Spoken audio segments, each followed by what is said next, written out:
नमस्कार। आज से कई वर्ष पहले हस्तिनापुर में गुरुवंशी राजा राज किया करते थे और उस समय हस्तिनापुर का नाम ये नहीं था। शायद उस समय आरंद्री व्रत या फिर ब्रह्मस्थल होगा, जो उस समय भरत की राजधानी थी। हस्तिनापुर नाम तो राजा भरत जी की छठी पीढ़ी के राजा हस्तिन ने रखा था और इन्हीं राजा के आगे आने वाली पीढ़ी में एक दुर्घटना घटी जिसे अभी तक भुलाया ना जा सका और उसका नाम था महाभारत युद्ध।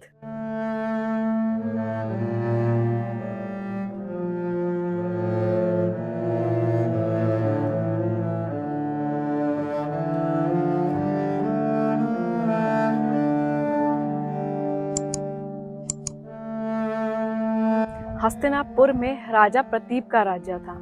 उनके 3 पुत्र हुए थे, जिसमें से सबसे छोटे का नाम शांतनु रखा गया था और उन्हें ही राजा घोषित भी किया गया था। और राजा शांतनु ही युधिष्ठिर और दुर्योधन के बड़ बाबा थे। एक बार राजा शांतनु को वन में गंगा तट पर एक स्त्री दिखाई दी, जिनका नाम भी गंगा ही था।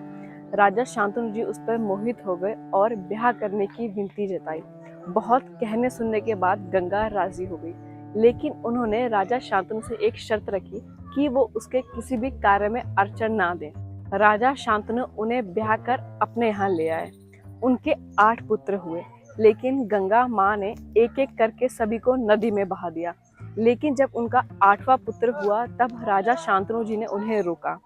कार्य में अड़चन करने की वजह से गंगा माँ उन्हें छोड़कर चली गई और उस पुत्र का नाम गंगा दत्त रखा गया। गंगा के जाने के बाद राजा उदास रहने लगे। एक दिन उन्होंने मछुआरों की बेटी सत्यवती को देखा। ऋषि पराशर जी एक दिन सत्यवती की नाव से गंगा पार कर रहे थे और वो उस पर मोहित हो उठे।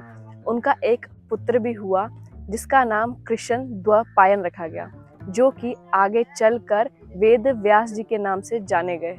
लेकिन ये बात पुरानी हो चुकी थी। राजा ने सत्यवती से विवाह करने की इच्छा प्रकट करी, लेकिन सत्यवती के पिता ने मना कर दिया। जब गंगादत्त को इस बात का पता चला तब उन्होंने सत्यवती के पिता से ये प्रतिज्ञा करी कि वह अजन्मे कुंवारे और ब्रह्मचारी रहेंगे और उनके पिता और सत्यवती से होने वाली संतान की रक्षा करेंगे।